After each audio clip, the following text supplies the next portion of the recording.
Arco. We're getting ready to gear up and head over to Pickles and have ourselves some breakfast before a short ride to where? Moran? Jackson. We're going. Oh yeah, we're heading up into the Tetons today.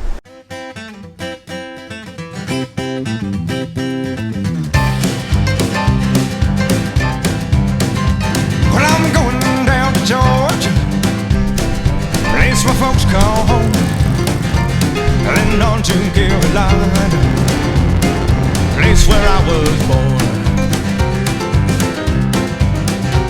Good morning, Music City, I've got a song for you, and God Almighty Lord paid my dues. Good God, I paid my dues from Mississippi on to Alabama, from Louisiana on to Texarkana. I'm getting a little too good, Lord, singing these old blues. Good God Almighty Lord paid my dues. Oh, this is awesome. Here we are, Grand Tetons.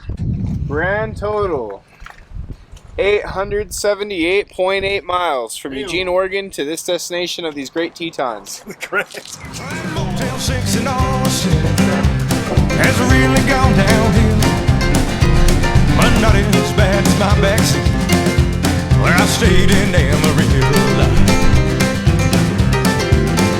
Not much further to California, just a couple one-night stands, and I'm wrapped up in my baby's arms again. Alright, so we're outside Jackson, Wyoming at the Heart 6 Ranch. Riding's been pretty easy today. Had a lot of great views with the Teton Mountains in the background, as you can see. It's just been really great riding with Ryan and Chris and Dom. Tomorrow should be an exciting ride as we head up to Yellowstone. Hopefully run into some buffalo there tomorrow as well.